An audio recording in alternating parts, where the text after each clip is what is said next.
Kyle Seraphin. Kyle Seraphin. Welcome to our Thursday night call-in show, ladies and gentlemen. So it must be 8 o'clock on the East Coast. It's 7 o'clock here in the Central Time Zone. Thanks for listening to my wife, Lo-Fi. I like Lo-Fi. I don't know. I just like that kind of like the chill music. That's what does it for me. Go figure. I got enough rage in my heart. I don't need to be adding anything to it. Tonight, before we get started, just to kind of let you guys know the situation. If you've never done this before, if you've never joined us before, this is anybody's show to listen to. It's only subscribers' show to call into. And so our subscribers that are on X, the subscribers that are on Locals, and the people that are members of the channel on YouTube all have access to the number. It's a post. The number changes every month. And by being a monthly subscriber, you can see it. So that's the way that works. Phone number is available on that post. There's a link in the show description wherever you're listening, whether you're on Locals, whether you're on X, whether you're on YouTube. And then, of course, our Rumble chat is always getting after it. So that's number one. Thing number two, little housekeeping. Our regular first time racing to be the first one on the phone caller, the one and only Tack Penis. Let's send some prayers his way tonight. It sounds like his mother is in the middle of a kidney transplant, which sounds super intense. So if you didn't know, that's what's going on. And so we won't see him dialing in most likely, but we'll send our best to him and to his mom. And it sounds like she was on the list for a very short period of time. So that's actually kind of incredible, kind of amazing. I always thought it took a long time to get through and get an organ, but apparently not so much. She was only on for like a month. So they're very, they're feeling very blessed about it. So just keep them and his family in your prayers for those of you that do pray, which is most of you. All right. Oh, that's hot tea. So I wonder what my wife made in here. It's very dark colored. In any case, for those of you that are on with us on the various platforms, welcome to the program. Thanks for being with us. The number's available. The phone line is open. I should have it configured correctly to start taking some calls. So it is up to you guys. This is your program. Unless you want me to go hang out with my kids tonight, I'm okay doing that too. Give me a call on whatever topics you like. How about, are you super psyched that we've now decided to rename Lake Ontario? Is that interesting to you? Is that a win for anybody? Is anybody feeling that? This is the new KyleSeraphin.com that I kind of led into earlier. It's kind of our one-stop shop on everything. I spent some time revamping it so it actually works. It's easy on your phone. They actually lay this thing out on Linktree. This is just a Linktree. There's nothing like super fancy about it. But if you guys are looking for any of the sponsors at Everpoint, they're right here. If you're ever looking to find the podcast or send it to anybody, they're right here.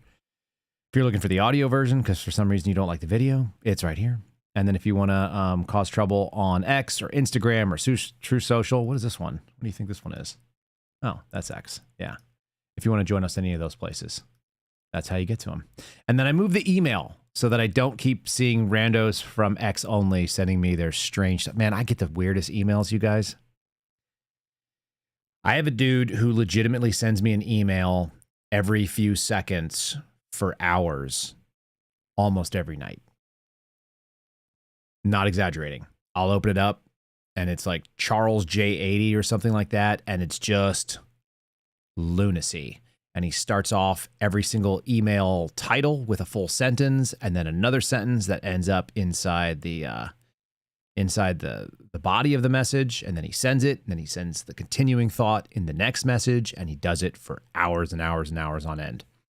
And apparently he's sending it to me, Candace Owens, Tucker Carlson, Bongino's show, Tim Pool's show, and maybe like one or two others. But there's some wild people out there. So just remember, you guys are saying your thank yous and your prayers at night. Just thank God you're not in that spot, whatever the hell that's going on.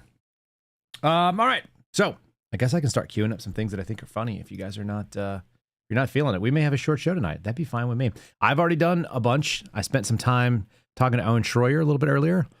I enjoyed that. We managed to get through without too much technical difficulties, and I think we had a pretty productive conversation. I always like talking to Owen. He's one of my favorite people. You know what we could do? We could do like some really awesome, like MAGA influencer types. Maybe not just yet. Let's start with this. This is Hispanic fathers. I don't know anything about this, but I held on to this for some reason for a while. Give it a shot. Hey, Dad. What you having? I don't know. I feel like I might like have anxiety or something. You know? Anxiety. What is that, man? Ansiedad. It's like I feel like I can't sit still. You know? Like I feel like something's gonna happen, but I don't know what. It's a weird. Ah, so you feel like you can sit still, huh? Wiggling kind of guy, and you feel like something is about to happen. See? Okay. Listen, man, you're right about that. You're right about that one. Something is about to happen. Okay? Listen, I'm gonna need you to grab that one right there, and you're gonna be coding. Dad, no, it's code the grass. I'm Okay? just. And that's gonna help him with your anxieties or whatever you're having. Okay? It's gonna fix in your I'm like anxieties. it's just I'm like overwhelmed. Listen, I never hear nobody having anxieties. I hate to say. You drinking that one right there? So what? Okay, listen, I don't think that you have anxieties, okay? I'm thinking that you're drinking that one and it gives you energy, see? Yeah. Okay, so you have the energy and then your body wants to work in like a man. Working like that one like a man. But your brain is still like a little baby girl or something like that. You see what I say? So that's gonna help in you fixing that problem right there. Look, dude, you don't get it, all right? You've never had anxiety, all right? Hey, dude, in Cuba, I didn't know what I was gonna eat that day. Okay? I didn't know about that one. That was a little bit of anxieties for me. You see what I say? But no, I working all day like that, and then I forget about being hungry. Huh? Are you hungry? You a hungry kind of guy? Well, no, Dad. No, but you a thirsty kind of guy, see? You a thirsty kind of guy. That's what happens there. So listen, using that one, energy, whatever, and go working and cut the grass. You see what I say? Because listen, I started to feel like I have a little bit of anxieties right here. You see what I say? Okay? So I might need to releasing this one también. All right, fine. Go cutting that one, man. Anxieties. How do you start this? Can't believe How do you that start this? I don't like that one. What you having? And you have it too easy. I not hit you enough.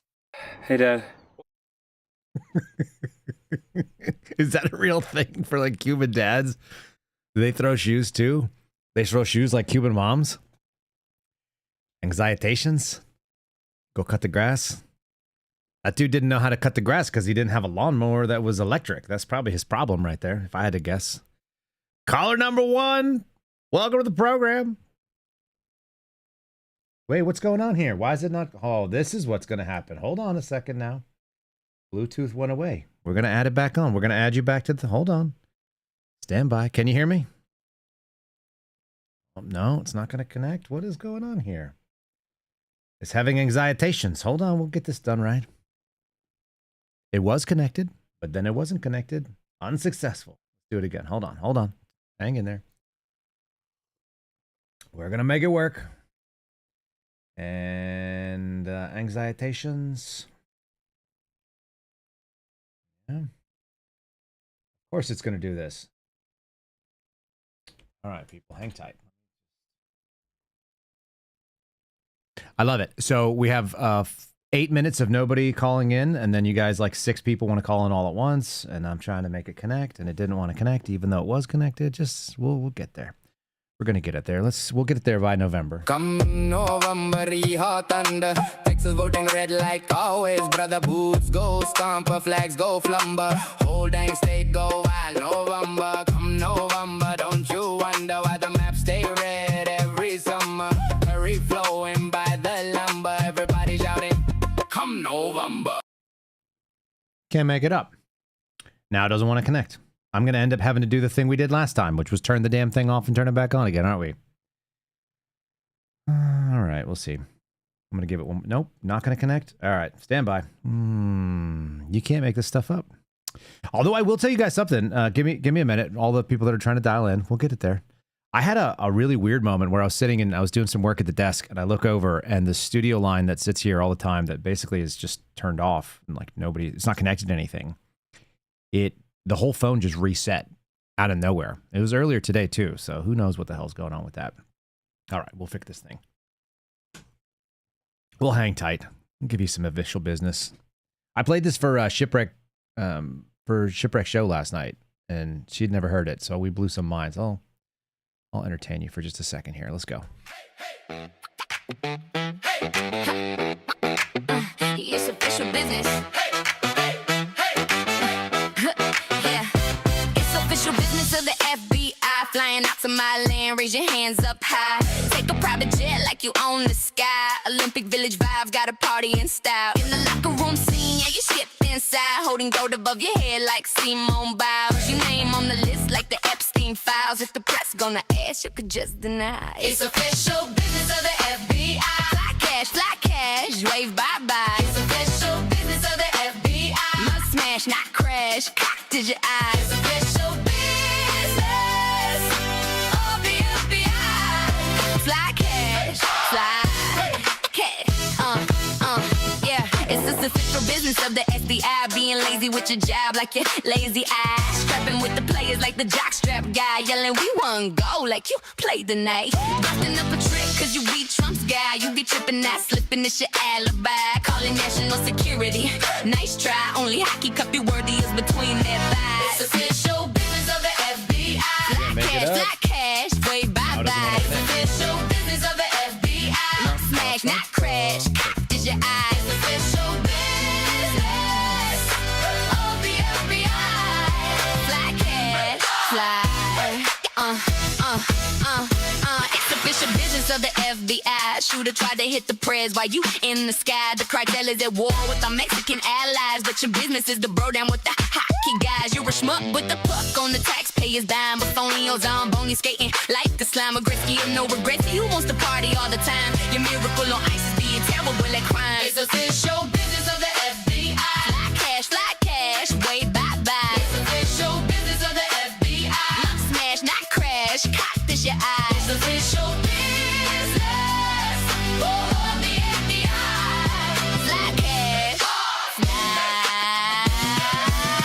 It's official business of the FBI. A ridiculous Icarus with wings in the sky. Overcompensating for being small as a fly. What was it you said about Chris Ray's G5? Investigation, no vacation, nobody buys your life. Bullshitting ain't fitting for a man of your size. You couldn't watch on TV, you had to be by that side. Ain't J.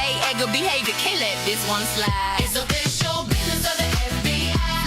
Fly cash, wait bye-bye. It's official business of the FBI. Look smash, not crash, cocked as your eyes. It's official business of the FBI. Fly cash, fly. I really hate that sad loser, Mr. Newberger. Who, me? Newberger's funny. All right, so we're having the same issue that popped up the other day, and there's no particular reason why it works sometimes and doesn't others. It says that it's paired to a phone, but it's not, and then the phone says it can't pair because it's not. We'll see what this involves me doing. I don't like it. I don't like when the system... Tell you what.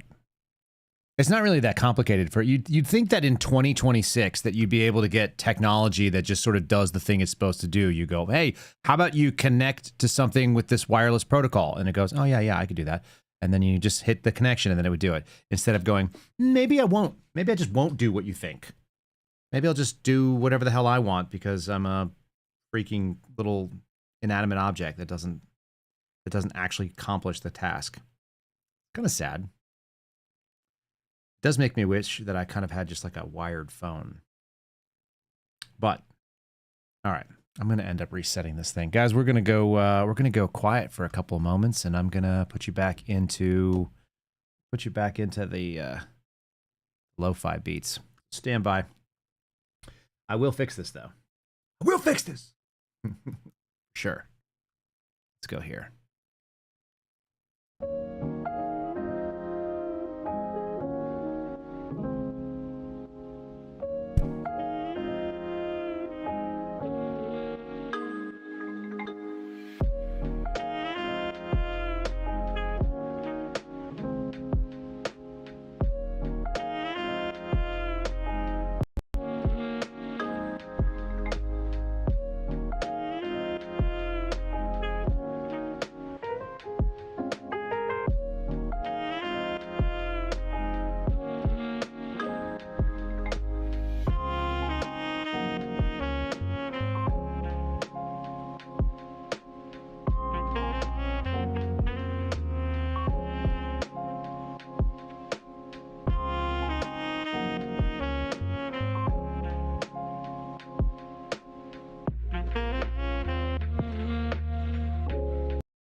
right.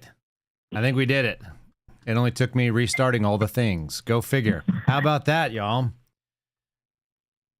And there we go. How about that, y'all? Caller number 1. Welcome. We did it. I told you I would get it done. Good grief! I cannot believe that, man. I've been kind of hammer calling you. You know, Well, weirdo. It didn't make a difference, Mr. Weirdo, because I had to just keep resetting the phone over and over and over, and it wasn't going to play. So now we did it. Now I just reset the board. We did the whole thing. Good to go. How are you doing, sir? Good. Well, that was me. I was just trying to give you a tech check here, brother. So looks like I'm good. I guess I'll go now. Hey, everybody.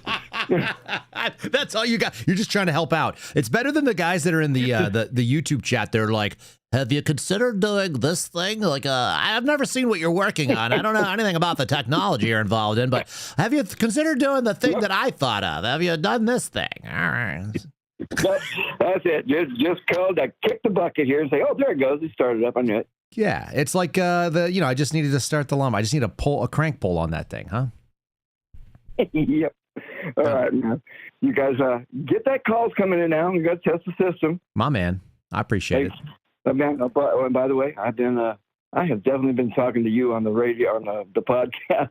Well, give me. All right, hold on. Don't tease me with that. You got a couple minutes here. Why don't you tell me some of the feedback, the things that have emotionally charged you enough to talk to a screen or your phone when I'm not there? What do you got? Oh man, the whole we're not going to vote our way out of this kind of thing is just, everybody wants to call you and me and, people who would believe that, crackpots. But I find, literally when I talk to the podcast, I'm talking because I'm finishing the sentences that you sometimes say. Mm-hmm. I can't quote any of them right now, but it's like, boom, definitely, we're on a trajectory here that I think is like on the level of telepathy. And the people that are bacon cheeseburger nationals and us, whatever you want to call me, just don't call me late for dinner. Mm-hmm. That kind of thing. We get it. We get the trajectory. We see it. It's plain as day. And it's like, it's so simple to cure it all, without what everybody, all the doom and gloomers. The real black pillars are the ones that are, I got to say it, man. I think Alex has gone a little dark, dude. I like Owen. He's dark too. Is Alex getting dark right now? I've seen a couple of weird things from him, but I haven't tuned into what he's about on the daily. I don't know what he's getting into. Well, he's drifting in that way. He's not as bad as all the others. Tucker, Fuentes, Owens, all these people who are just eating people's attention. Yeah. That's all it is.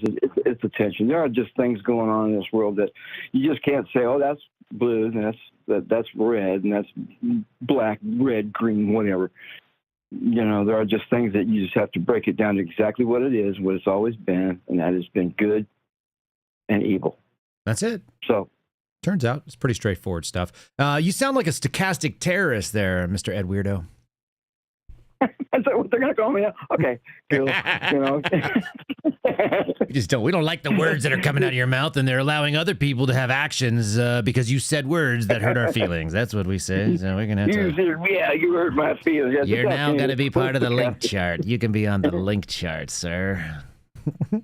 So what does stochastic mean? Yeah, nobody knows. That, man. I think stochastic means that. I think it means that you have to have $4 gas. I think that's what it means. Pretty sure. Yeah, that's a fact. All right, man. All right, clan. Get in there now. TAC P, press for your mother, brother. All right. Yeah, appreciate it. I'm out. Thank you, sir. I appreciate it. You'll donate your time to the next one. Here we go. Thanks for calling. Mr. P. Ed Weirdo. Just checking in on me. But he's got some thoughts. Don't act like he doesn't have any thoughts. He had some to share. He's also stricken. Oh, shoot. You're stricken. Poverty stricken. Doggone it. I wasn't ready for all that. All right, folks. The line's open. Let me unlock the damn phone. Good to go. I saw some of you guys trying to get in. You can't go in over the top of each other, but you can kick it in here. So we're kicked off here. Now we're working. Now we're cooking with gas. Thank you for your patience. Caller number 2, welcome to the program. Ring-a-ling. Ring-a-ling. Do you want to see my ding-a-ling? Who's this on the line? The better question is, am I talking to Surfing USA? Is this file Surfing USA? Cocaine. Did you just drop a cocaine in there? I like it. You had a preloaded voice mod ready to go, but I don't know about the cocaine part. Some people call me Yertle. The turtle? Well, the hip dot cool kids call me Cocaine, and I'm here to tell you that I'm all right. That I'm all right. That I'm all right. Cocaine.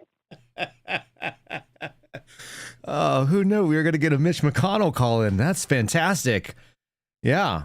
Can we get a couple of questions answered, Senator?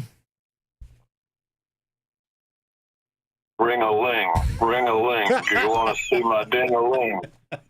Who's this on the line? The better question is, am I talking to Surfing USA? Oh, my goodness. Is this file Surfing USA? Cocaine. Cocaine. I feel like I'm participating in a simulation right now. I'm an unwilling participant in this. Now, careful. Kale, Kyle, Surfing USA, Cern.dippity. Kurt Surfing, well, how are you surfing today, Kyle? Because I'm all right. I'm all right. I'm all right. Cocaine. Are you all right?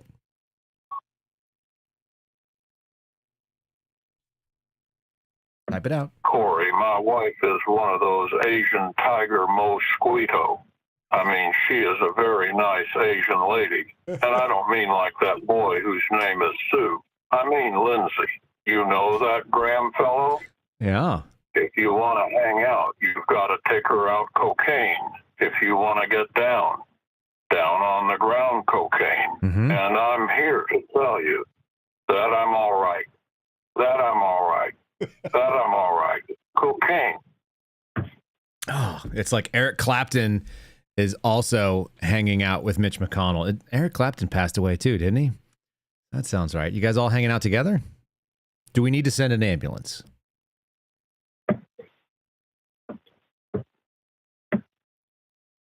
Do you remember that time with all of the cameras? You know, the thing got live on television when that guy just froze. Oh, wait, one Tom Cotton mosquito.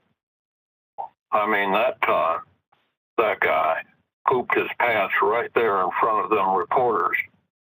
Oh, wait, one Tom Cotton memento. You listening here, real good Sonny Pie, because I'm talking about that rotund fat guy. I mean, the one rotund fat guy from New York.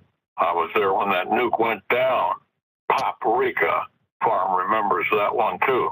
And I'm here to tell you that I'm all right. That I'm all right. That I'm all right. Cocaine. Cocaine. That feels about right. Well, Mitch, it was really good hearing from you. We're really appreciative. I'm glad to know that you're doing okay. I think that answers all the questions. I guess we are going to vote our way out of this, huh? It all worked out just fine. Everything. I also feel like we might be we might be in danger. like we might have like some jigsaw puzzles. Ding dong got ping ponged whatever in the Sam Houston tar hootin'. The turtle head is not picking out of its shell. If you've got bad news, you want to kick them blues cocaine when your day is done, and you want to run cocaine.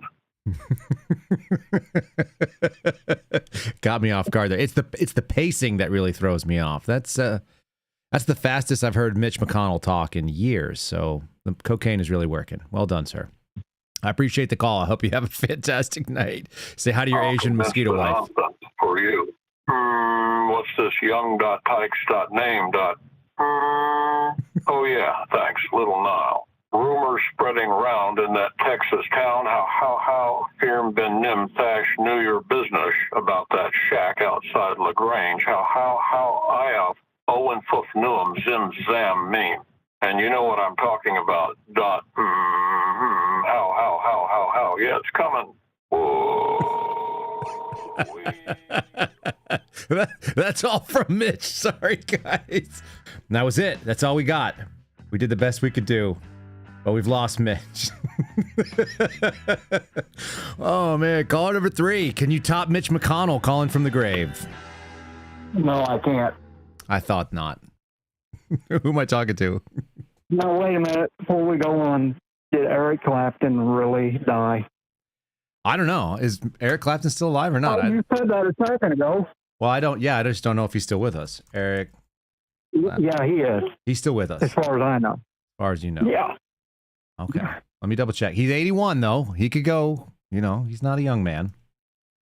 That'd have ruined my night if he did. No, he's still with us. All right, we're good. I don't know. I just All right, well- when Mitch McConnell starts singing Eric Clapton lines, it makes me worry. You never know what could happen. That was a strange call. Anyway, That's about par for the course tonight. I don't think that not voting is our way out of it either. Okay, tell me more.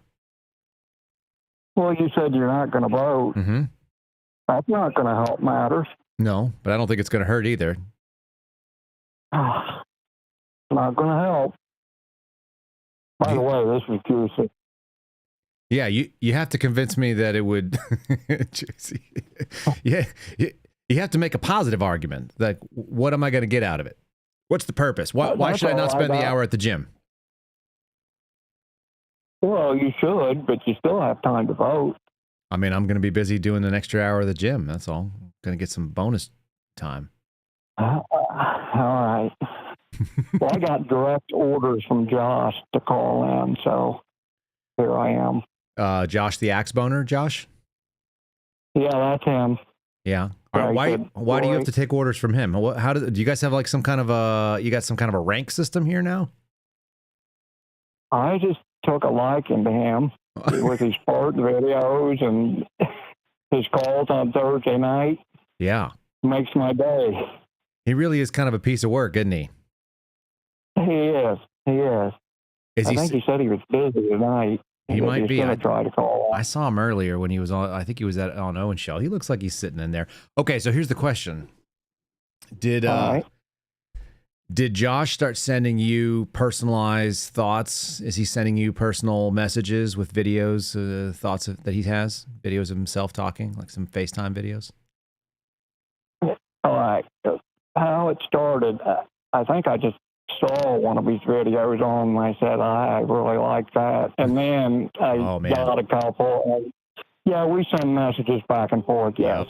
Yeah, that's how it starts. It's like a vampire. You invite them into the house and then they can suck your blood once they get in. But you got to let them in. He seems like a good guy. I think he's all right. Yeah, you'd invite him. You'd have a beer or 12 with him? Yeah, I would, as a matter of fact. That's right. I think I would. I think you would too. I probably wouldn't have a beer with him because I'm not drinking any beers, but I'd watch him have a beer and drink some tea or something. Whatever that is. Well, I've had a couple. I'm not mad at you. I don't normally, but right? Got to get loose to call you.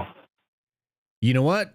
We had a guy named James that would call in. He would get kind of amped up about it. He would get real nervous, and there's no really reason to get nervous. It's just two people talking. There's just a bunch of other people listening too. It turns out they're a bunch of voyeurs. You are a celebrity. Oh, I don't know about all that. You're a celebrity. Well, and our voice is going out on YouTube, locals. That's right. Yeah, so I was extremely nervous the first time. I got to tell you, it's kind of funny. It's when you get right down to. I mean, it's weird. When I first started doing this, it was a weird thing. It was weird to be doing a podcast and just transmitting into the void. But honest to God, the fact that I know that people are watching it, watching the YouTube chat, watching the Rumble chat, which we've got on the screen now, that actually ended up being more comforting. And I'm like, oh yeah, people understand what I'm saying. They can hear it. The transmission part of it is working, so that's good. But when you're sending a signal out, you want it to be received.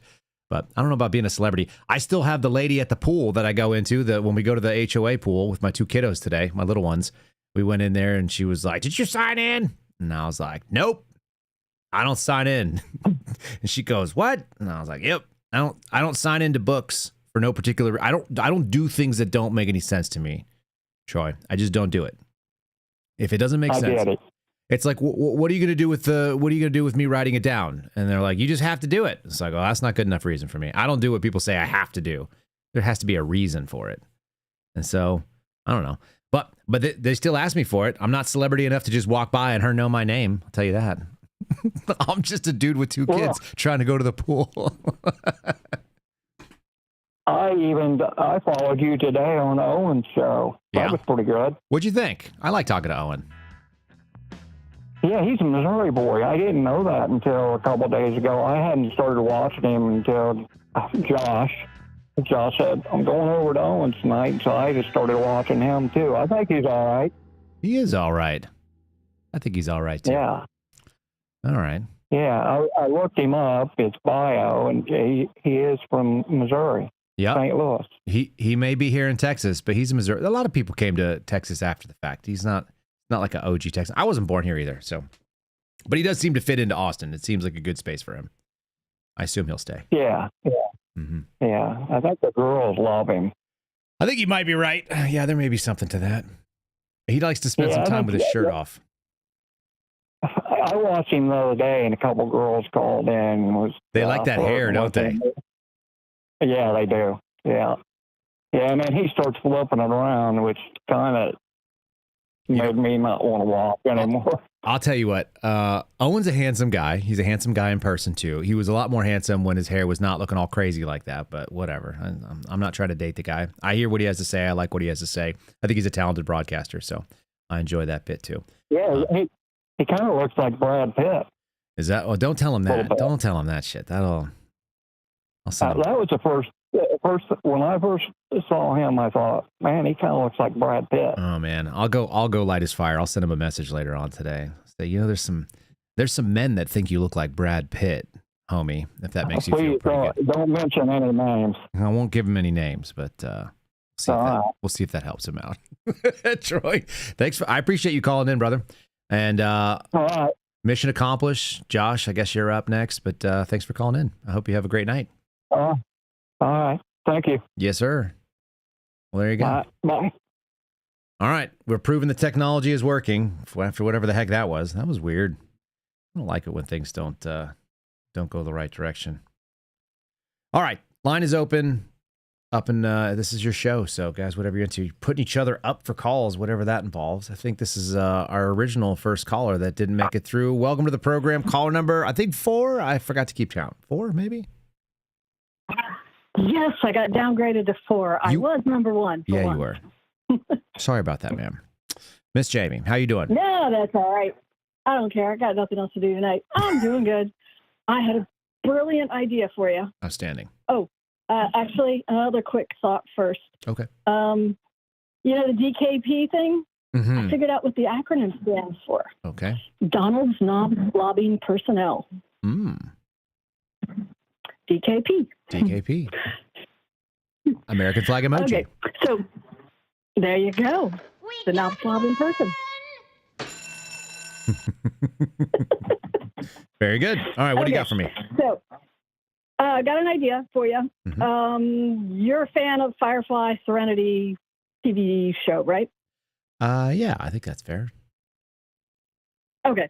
So you know who all the cast and the characters are in the storyline. I do. Did you know that Alan Tudyk wrote a comedy show called Con Man? Which one is Alan Tudyk? Hold on. Which character is he? He's the pilot. Oh, yeah. He's Wash. Yeah. Okay. I know them by their character name. I don't know all their actor names in real life. Okay. Yeah, he's always a voice actor. He's never, face on. Anyhow, he wrote a comedy show called Con Man. Okay. And it is a spoof about a guy who was a pilot on a show that only lasted 1 season, and now he's stuck doing the con circuit round and round and round, and he's always typecast as a sci-fi character. Yeah. He's kind of a sad sack character. It's hilariously funny, wildly irreverent, makes fun of absolutely everybody. Mm-hmm. I think you and all the other suspendables should get together and make your own comedy show called The Playbook. And you guys can just totally spoof and make fun of all the dumbass things that the FBI does. That sounds like it requires a ton of production capabilities. No, you can do it old school. Do it like the guys who did the, what's that horror movie out in the woods in Burkittsville? The Blair Witch thing, or whatever. What was that one in Burkittsville? Do it like found footage style. Yeah. Look, okay, so the novelty of your idea. Yeah. Like random dudes making like their own TikTok videos, but like FBI guys made TikTok videos about day in the life kind of things. And they were like talking about how they're trying to set up this dude. And then you have to have some guy who's like the patsy. And he's like really dumb, like so dumb that no matter how hard they try an entrapment, he always gets out of it because he does something so stupid. You could film it like The Office, where there's like the storyline, right? But then there's like the sit down with the camera and you break the fourth wall. Yeah. People are like, and you can have them do like, I'm pretty excited about doing this plot. I'm pretty sure that it's going to go off really well. These guys are really smart, and they're my best friends, like that kind of stuff. No. And they're like, this is probably the dumbest person we've ever set up. We're actually a little bit embarrassed that we're going to have to bust this guy. He legitimately thinks we're the best friends he's ever had. That kind of stuff. Well, so imagine this. So this guy's desperately wanting for girlfriend or friends, and they're trying to honey trap him, and they're trying to get him to like do the bad things. Yeah. But like they're getting in the van, and they need him to punch in the Google Maps, the directions to the Home Depot. That's right. But he's so dumb he can't figure out how to pull up Google Maps on his phones, and so they get frustrated, yank the phone from him, and do the Google Maps for it. And then they're like, "Oh, damn, he had to participate. That's we right. took away his one job. That's right. We have to get him on something else." So then, you give him too much money, and you end up with the extra $150, and like, dude, we're going to sell him a gun, and that way he's participating. He's buying a weapon, and he's like dying to meet this gun range guy because he thinks he's going to get another friend, and so he tries to talk to this guy and keeps him going all day long, where he spends the entire day at the gun range trying out these guns and figuring out how to use it, and he's trying to make buddies with this guy, and when it comes to actually make the sale, he's like, "Oh yeah, I don't actually have that much money. I spent it on getting on this dating app because my coworker I saw was on this dating app. And so I spent my $150 on that. All I got's like $20. And the guys are just like, they spent all day out there trying to get this guy to buy this gun. Right. And at the very end, he's like, he's been wasting their time all day because he thinks it's fantastic. He has friends hanging out with him all day. It's the best thing ever. And so they like sell him a grenade or something like that because that's all they could justify for $20. That's right. And so he goes and he like puts it on his bookshelf. It's actually just going to be a cheap Chinese. It's going to be a cheap Chinese knife, or it's a Derringer. It's his proof that he has a friend. His friend gifted him this grenade, so it's just going to sit on the shelf of honor on his bookshelf. That's right. Right next to the Starbucks cup for the money he spent on the girl at the workplace to get her a Starbucks because he wanted to have a date with her. And he's got some lame Starbucks cup with her name written on it. And right beside it's the grenade. And everybody in the office is like, they're like, okay, we're going to get him to say a phrase. They're going to get him to go online and swear into that ISIS thing where you go and repeat back the Arabic phrase. Oh, yeah, the I'm going to be a good ISIS agent. Yep. And they're like, you only have to learn these 3 lines. And so he has to go. And his job is to learn the 3 lines in Arabic, read them back to the dude on the internet, and then they've got him committing to ISIS. And, the honeypot ladies in there trying to like get him into it, talk about how Arabic is such a sexy language, blah, blah. And he's like all excited. But he gets bored trying to learn that. Instead, he looks up like Arabic love poetry to Fatima or whatever.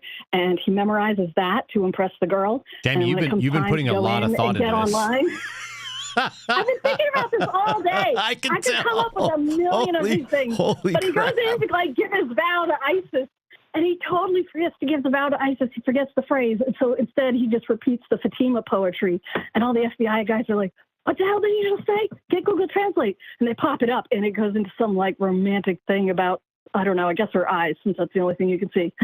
Oh my God. Ever living ass out of them, This is very. I can write your script for you, man. Apparently, you already have. So thank God for that. We got you ready. Yeah. Okay, now you just need to pitch it. Let's get some. Let's just we just need some funding. Get the Suspendables together. Look, I'll get the Suspendables on board. You're gonna have to get a studio on board. I think we can make this more higher production value. There's something here. Okay, I don't know if I got studios. Renzo says reach out to Angel Studios. If you can reach out to Angel Studios, then it should be good to go. They should make this thing happen. All right, because honestly, we're never going to get the government to shut down the FBI. No, but so we might as well make fun of it. Absolute laughing stock. Yeah. To the point where everybody knows what the playbook is. Yes. And anytime the FBI goes to make an arrest, everyone instantly is like, it's just another playbook, really? Yep. Like, You got that's it, like Dr. Fauci. We're never going to get his butt, but we can sit there and make fun of him with his little girly diary, desperately pleading for everybody's attention. Oh, look at how great I am. You know, that's about the only punishment we can mete out. So I'm willing to mete it out. Let's make fun of these effers. Ooh. I'm on board. All the FBI guys. You crushed all it. the FBI guys, the guys who are listening in because y'all stalk Kyle because, you know, he's your ex and you want to know who he is. Send in tips to Kyle of any good FBI stories that you want to add. That would be hilarious in this playbook thing. Like on Con Man. Sorry, I'm going to go on a little bit here. On Con Man, they had this guy, I think it was Casper Van Dien, the dude from, what was it, Spaceship Troopers or whatever? Starship Troopers, anyhow, okay. Now you're talking my language. Yes. Okay, all the sci-fi actors were in this Con Man movie. I'll post a trailer of it for you on Locals. What's it called? Anyhow, it's called Con Man. It's a movie. It's not a show. It's a movie. It's a self-made TV show. It wasn't. How many episodes? They made is it themselves. It's like 2 seasons, but multiple episodes. I'll post you the trailer. You can look it up. Punch it over on the Locals. We'll take a look at it. The bartender. Okay. So Casper Van Dien was bartender at like the airport when Alan Tudyk character walks through and does his thing, and he doesn't have any lines. He just stands in the back and he like kind of smirks or like rolls his eyes or whatever, and he's just sitting there shaking mixed drinks. And then Alan Tudyk goes to the convention and he goes to the hotel bar, and there's Casper Van Dien behind there shaking his martini glass or whatever and mixing the drinks and, you know, not saying anything, but, you know, just background. And then the guy later goes to Jamba Juice, and Casper Van Dien is back there mixing the Jamba Juice. And he was like the bartender in every single scene of the entire show. Mm-hmm. You need a character like that who is, what do you call those ladies? The ones that like do their nails and sit at the front? What name do you guys have for them? The nail room. Like the ladies at the FBI who are like constantly doing their nails that are like the secretary. You had a name for them. The nail room. What was it? Shaquisha or something? The nail room? Yeah. Okay. Well, you got to have like one nail room lady, and no matter which FBI office you go into. It's Lisa and Sheila lady. and Donna. They're all this. It doesn't matter what their name is, but they're the nail room. Yeah. Yeah. So you pick one of them, you cast character for her, and she's sitting there doing her nails, and she doesn't say a word. She can like snort or grunt or point or sigh, but she just sits there and files her nails. Eye rolls. And each office you go into. Yeah, the nail room ladies just roll their eyes. Yeah, but she's in every single FBI front desk job, constantly filing her nails. Yes. And in each scene that she's in there, her nails get longer and longer until they're actually curled. You ever seen those freaky long nails? Yeah. And she's like trying to type with her fingers all arched She's not backwards. trying to type. And it just gets longer and longer until it's ridiculous. But you got to have that character, you know, that one that doesn't have any lines, but just is like in the background and you just notice them. And they just get more and more ridiculous. They raised $3.1 million to make this show. This was not a low budget thing compared to what they said originally, what they wanted to do. Oh yeah, it was a huge crowdfunding. I got in on it, so I have it on DVD, and it is hilarious. All right. Hey, I love those guys. They were funny. Don't watch it with your kids. It's wildly I don't watch anything like that with my kids. Yeah, no, that I might see if I can find it from It's me very, and my wife. very funny though. All right, we'll take a look. Very funny. I'll post you the trailer. Anyhow, I'll let I you found go. the trailer. I got more ideas. Hit me if you want more ideas, because I got a million of these. I've been thinking of them all day. Thanks, Jamie. You have a good night. I appreciate it. I've got it on the screen right now, so people can figure out what it is. I found the trailer right here, so I got all of it. All right, watch the trailer. It's funny. You bet. Okay, I'll show it with my wife tonight. Thank you so much. And she's out. She just dived off the line. All right, let's see what we got here. Let's go to caller number. I think we're up to number 5. Welcome to the program. Queers to the left of me, fags to the right. Here I am, stuck in the middle with Jews.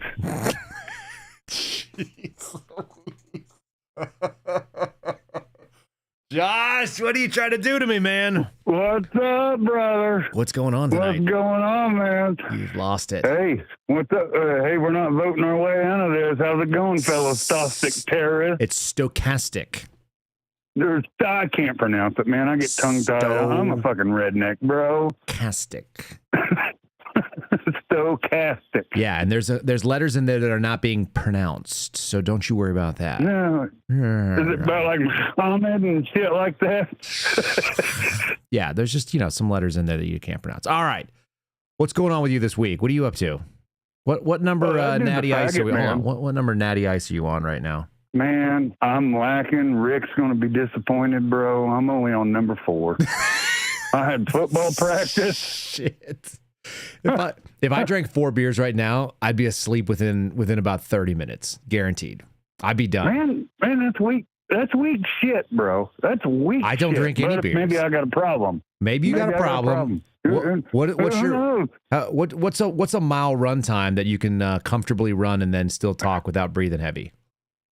Holy shit! I ain't ran a mile in a while, man. So the only thing I do is I just lift and when I wrestled, I could run a mile in like 4 minutes or less. No, Olympic. Oh yeah, Olympic. You couldn't run. Well, maybe not 4. It was like 4.5 and something. I can't remember, man. Bullshit. I'm calling bullshit, Josh. I'm gonna call you straight on it. Post your 4-minute mile, you son of a bitch. You post your 4-minute mile, you shit talking son of a bitch. There's no way. You weren't running 4-minute miles. I'm trying to remember, man. That shit. There's no way. Was way back in 4-minute miles. I was 16, man. It may not have been 4 minutes. Maybe like a 7 minute. Yeah, I 7 minutes. That sounds more realistic. Yeah, you were running 7 minute miles. Maybe something more like that. Not no 4 minutes. You're right. That's Usain bullshit. This guy. He's like, I don't know. It's probably like a 2.5 minute mile. I used to run all that so fast. You just barely see it. I had to think, man. It's a blur. It's just I hated it. I fucking hated it. I hated running. I hated it. Yeah. But once you got in shape, you could run forever, it felt like. When I wrestled, that was the best shape I was ever in. I know that. And I wish I never went downhill. But, And you used to love, the best thing is you used to love being in a singlet and just rubbing on other dudes. I know about you. No, come on. You were in great shape and you were sweaty and young and you and your hairless body all over on another dude. What weight class? What the fuck are we doing here? What the fuck are we doing? What weight class were you wrestling in? I was wrestling 125. Oh, but I had skinny little guys, little skinny guys rubbing all over each other. Come on, bro. I went into the season. I love wrestlers because wrestlers can fight, but wrestlers have the gayest sport on earth, hands down. It's gayer than swimming. There's no question in my mind. Well, it's not gay, man. It ain't gay. The swimming shit where you guys wear your fucking Speedos, that's pretty fucking gay. All right, Josh. One of the best things I ever did when I was in high school. And you're jumping off diving boards. We went off blocks. All right, so check this out. I was probably 16, 17, something like that. We used to swim in this pool. It's a 50-meter pool, and it was broken in the middle with a what they called like a diving well. And there were these big bulkheads that would move back and forth. So they could create the 50-yard pool, or the 50-meter pool could become 2 25-yard pools. So the men's team swam on one side. I was in an all-boys school. We swam on that side. And the women's team swam on the other side. It was an all-girls school. It was a Catholic school. So we were swimming on our different side. And the women sucked. They were shitty. They didn't have like a very fast program. They didn't have any great swimmers. They were just like obnoxious and kind of annoying. And they were kind of bitchy about it. So what we would do is we'd swim underneath the bulkheads and we'd get into the middle of the diving well, which is just like no man's land. And it's just a big pool. It's 20-something feet deep because it was for the 10-meter platform. So you're just swimming out there in the middle of nothing. And there's walls that are, 4 feet high. So you're literally stuck in there. You take a deep breath and we would swim underneath onto the women's side. But before we did that, we would put on a woman's swimsuit because they had a lost and found. We'd go steal the women's swimsuits from the lost and found and put them on and swim into the women's side. And you put on a swim cap, and they can't tell that you're not a chick because they're just looking at you from the back, and they just see the suit and the hair is covered. And we would swim up there and we would drag them underwater. We'd grab them by the ankles and pull them down. We would stab each other in the feet and just mess with them. And then we would duck back underneath. And then we would sit there in the dive well and we would just laugh our asses off because the women were pissed. they were yelling at each other. They're like, who's pulling on people's ankles and who's stabbing people in the feet? And we're just sitting there giggling, like, into the water, like underwater, trying not to make any noise. And then they would go swim again, and we would pop underneath. We would swim into the actual formation, and we'd be swimming there behind them, stabbing them in the feet, stabbing. The minute they would stop and they go, hey, and you'd grab them by the ankle, yank them back, and swim right past them. And we were all faster. So we'd just fuck with them. Man. Then we'd swim back over to our side, and then we just take off the suit. You have to leave the women's suit at the bottom of the pool or whatever. Oh Jesus! That was some real gay stuff, but it was actually highly entertaining. We'd make the freshmen do it as a hazing thing, but like what happened is one of the upperclassmen would always have to go with them, because if you make the freshmen do it and it's hazing and it's just them, then they can get you for hazing. But if some of the upperclassmen do it too, then they're just doing a team building exercise. So I got this. One of us. Our hazing was always fucking red bellies, man. Those sucked ass. Is that slappies?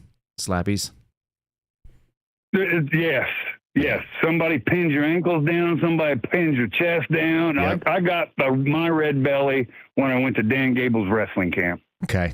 That's when I got initiated. My freshman year, I went to that Dan Gable wrestling camp over in Iowa, and there ain't fucking shit out in Iowa. I can tell you that just much right dudes now. Pinning other dudes to the mat and slapping their little bellies. Oh, I got yelled at by Dan Gable, man. Oh, no, man, that happened in the fucking dorm. They're like, we're just going to get this over with now. Because after I got it over with, them guys always had my back from that point on. That's right. But yeah, I mean, I got yelled at by Dan Gable. Yeah. Me and my other wrestling buddy were doing WWE moves on the mat. No, he cussed us out one way and another. It was insane. Then we got invited to his house for a cookout. Somehow my wrestling coach I don't know who this guy is you're talking about. Is he a famous wrestler? Who, Dan Gable? Yeah, why would I know who that is? The dude from Iowa? Oh, my God, dude. He's like infamous. I mean, he's like one of the greatest wrestlers of all time. He's considered one of the greatest amateur wrestlers and greatest wrestling coaches of all time. He's an American sports icon who got the Presidential Medal of Freedom in 2020. I had no idea, man. It's not my sport, so. Oh, I get it. It ain't Michael Phelps. I get it. That's right. I predate Michael Phelps. I was like Janet Evans era. I was a fan of Mark Spitz growing up. I always wanted to have I wanted to be 6'4" and have a mustache, but that wasn't for me. We can all have dreams. My wife and I always laugh because my daughter is going to be, she's looking like she's going to be tall. She's 9, but she's skinny and she's got long blonde hair. And sometimes my wife will be talking to her and I go, honey, one day you're going to be what your mom always wanted to grow up and be. She goes, what's that? I go, like a tall blonde chick. Because my wife is 5 feet tall and has dark hair, and she always wanted to be tall and blonde, which is really weird. So maybe my son will grow up and have like a 6 foot tall and have a mustache. That'd be all right. I'm going to tell you what, man. Yeah, I don't know what they're putting in the milk or whatever these days, but my son, man, he's damn near almost up to my shoulder, and he's going to turn 8 in September. That's ridiculous. It's insane. It's insanity. Yeah. I'm like, well, how the fuck my kid is like going to be? My son is kind of like a bonsai child. Like he looks like he's 4 years old, but he's 5.5. So I always get a kick out of it whenever people go, man, he really can swim. And I'm like, no, he's just like a year and a half older than you think he is. He's just small, but he's a beast. He's beastly for a tiny little kid. Like he's got no fear, He's doing wild stuff. I picked him up today and threw him. I just tossed him behind me. I'm like, bonsai, little dude. Get it. I'm the same way, man. My little man, he's always out here on the damn trampoline doing WWE moves and shit. Right. He's like, hey, Dad, check this out. Check this out. Get up here, Dad. Yep. Well, I'll get up there on the weekend. Then Monday and Tuesday, I'm paying for it. Like, Dad's getting a little too old for this shit. Yeah, well, you got to start doing your runs. Got to get back to that 4-minute mile, you savage. Not 4 minute, man. I fucked that up big time. All right, go take your medicine in the chat while these guys talk about how fast your mile used to be back when you were fast. No, man, that was my fuck up. It's been a while since I've been on a treadmill. But what about that fucking fag, man? That fucking idiot. The fucking ex-head of the FBI, he's a fucking dick-diving son of a bitch. Oh, no, he wasn't the head of anything. He was just my boss for a few minutes. That's all. What a fuck stain, man. Oh, God. God, you can't vote our way out of this. You're not fucking sucking Trump's dick. That's caustic terrorism, see? I'm trying. Stochastic. I'm trying. You're close. You're so close. You got Stochastic. God damn it. I'm not mad at you. Josh, Jesus Christ. I'm going to give somebody else the line. I appreciate you calling in. I appreciate your song coming in, just coming in right from the top ropes.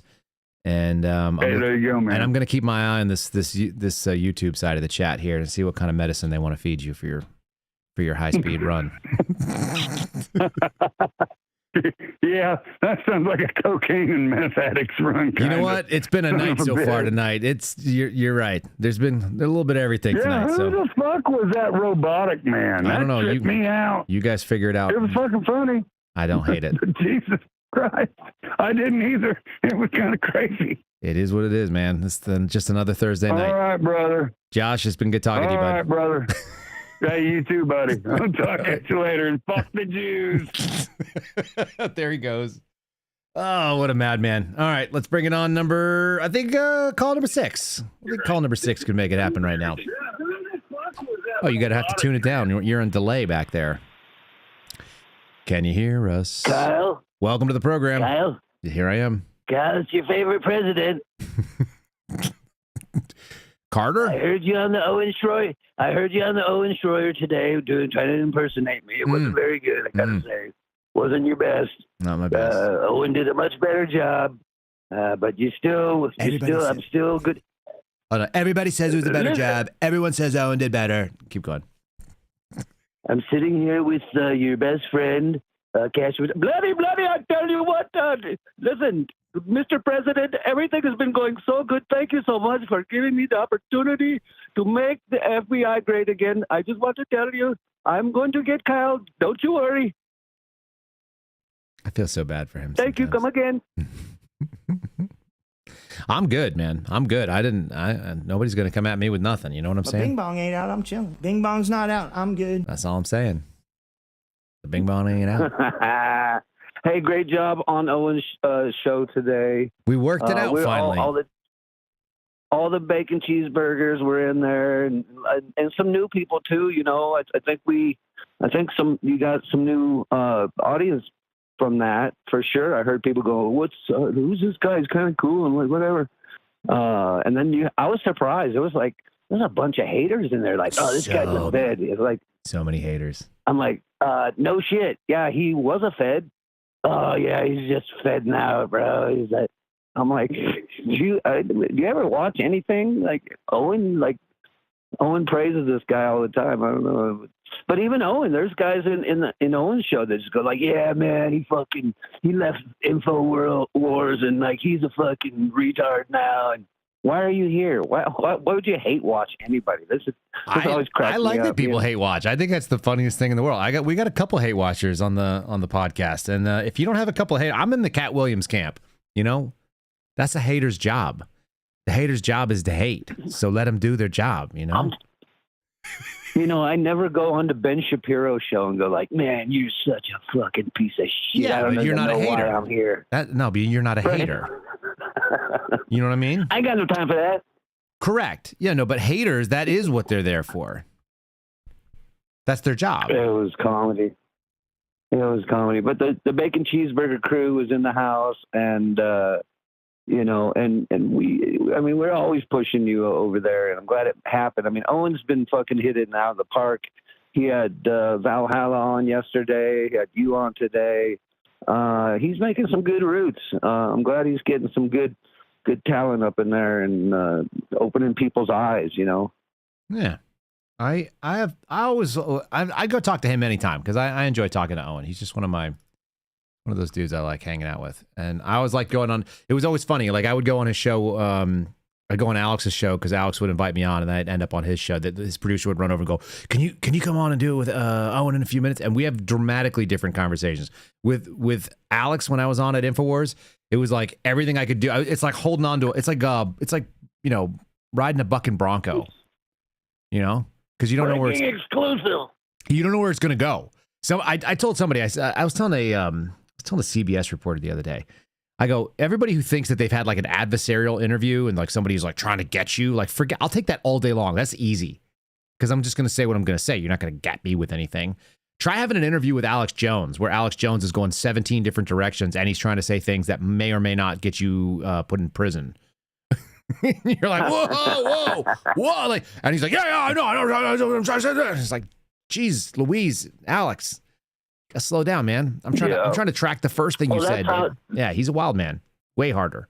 That's how I got turned on to you, was through Alex's show. I was like, who's this guy? I want to watch this. I'll tell you this. You think that there are some people that are probably good for whatever. They're good for your publicity or something like that. But when it comes down to it, if I had to choose between Bongino and Alex Jones, of like, who's more of a human being, who's more of a loyal human being, and who's like more fun to know, knowing Dan Bongino never was interesting to anybody that anybody cared. But if you know Alex Jones, like, I got more calls, more voice messages, more text messages from Alex Jones in the last couple of years, and they are absolutely one of my favorite things that have happened. You know, a lot of the stuff that went down was not that cool, but the fact that I know Alex and he's a complete bad man, and he leaves me these crazy, I should find one of the crazy text messages. I'll play them for people when I'm like out somewhere. They'll be like, you don't know Alex. I'll be like, you don't freaking know what I know. Like, if I played you guys some of the crazy shit that he sends me, they're just like completely, they're just madness, and they're the best because absolutely. Who has that in their life? Here, watch this. Here we go. Ready? Okay. So he literally acts like he's doing FBI work while he follows her around on tour and she uses him for the private jet. Holy fucking shit, he's pathetic.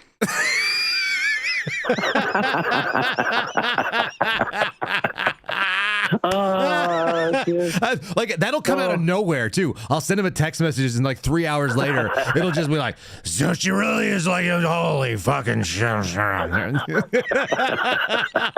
I'm like, yes, it's so good. What just happened? How did that go down? What I wouldn't give to have a voicemail from Alex Jones. That would be awesome. But all right, I'm gonna let some other guys wrap on here. I just wanted to call and tell you did a great job today, and it was it's really cool, man. I'm happy, and hopefully the audience has grown a little bit. I think there was a lot of people out there on Owen's show today that was like, yeah, this guy's fucking spitting shit. I got some spitting. I don't know if it's shit. I hope I don't have any shit in my mouth, but you never know, I guess. I appreciate you, brother. I appreciate the call. All right, we'll see you. All right, have a good night. There you go. Alex Jones text messages or voice messages are some of the funniest things that you'll ever be privileged to have if you accidentally get yourself in a situation like I have. Caller number, what are we up to? Number 7? Welcome to the program. 7 it is. 7 we say. Welcome to the... Here we go. And let's go. Dan, send it to me. What do you got? Kyle? I'm doing well. Yeah, good. You had a bunch of people worked up over how spicy you came into this week. I think it was pretty solid. I don't like being somebody's cathartic release, though, to be fair. It's not my Which is why I called. Yeah, tell me. Because I think that's a really healthy perspective where because you've seen that through other media heads, right? Like where they become the outlet and they garner that attention and that energy to like just run in a circle because it feeds their show, right? So you can see that with Bongino. You always appeal to the least common denominator, meaning simplified, repeated messages. You knew where he was going because that was the art of his show, right? Engagement and relief in that, oh yeah, we're doing, the thing. But I don't like it. So it kind of hit me as you were walking through that. Like, I know what's in your head there, but I also think, just to share a perspective with you, I think we all have an instinct that there are things so drastically wrong that they will get us like righteously angry. And I think the channeling that towards things like, what can I then do in my sphere of influence, is a great message. And I think a lot of us have internalized that to go, okay, I can go work out. I can go build something. I can go, create those relationships with my neighbors, do something practical that is going to better my life, those around me. Like, I think there's a way to harness that energy. So I think a lot of your self-reflection on that is really good, but I think also understand that for us, that level of reality of this is hitting me. I'm being sued. I'm being attacked. I'm being set up in a way that right now my character is being assassinated and who knows what follows is a real take. And there's a good, healthy response that I'm going to go do. And I'm going to build off that. I'm going to be better. I'm going to, we say, work on your F's, but like, okay, what does working on faith look like? Am I being obedient today? Am I reading a little bit? Am I reflecting on my actions? Am I praying? Am I having a conversation, or am I just throwing words out there? Like all these, there's really healthy responses that I think also are very important to that level of intensity, right? And it's just, I'm not saying everybody's there. I'm sure there's people that, our guy's doing our thing, but I think there's also a lot of value in saying, hey, rubber is about to meet the road. Let's talk about reality. Let's not sugarcoat things. And let's also do productive things and not just implode over it. Facing the reality isn't the black pill is not the defeatist mode that people feel it is, because they haven't embraced the truth of something and come out the other side and said, I then will focus on what matters. So that's my rant for you. That wasn't a rant. That was just very constructive. I appreciate all of that. This good reflection. It is true. I guess I can give more concrete examples, but I absolutely think that, when we say, what does faith look like? What does family look like? What is that? Today, it was like my wife was teaching my two kiddos, my two older kids. And so I skipped the gym today and we went and had, my new 3-year-old and my 5-year-old at the pool. And it was just like, my two little ones hanging on my arms and kicking around and getting tossed around with just the two of them instead of the 4 of them, and kind of, usually I'm kind of managing a bunch of ducklings. You know what I mean? This time I just had my two tiniest ducklings. You get a little more focused time. Mm-hmm. Yeah. So a little bit of dad time. I have my son sit in the podcast chair, in the interview chair, for about 20 minutes this morning while I was prepping for stuff. And I put him with the headphones on so he could hear the video clips I was ripping down. He doesn't really get it per se yet, but he was able to kind of listen in and see what was going on. Hey, can you play that again? But he's doing what he sees dad do. Yeah. Yeah, he just got a chance to kind of sit still. So yeah, but the reality of this, the crazy thing is this too. Here's the other wild thing.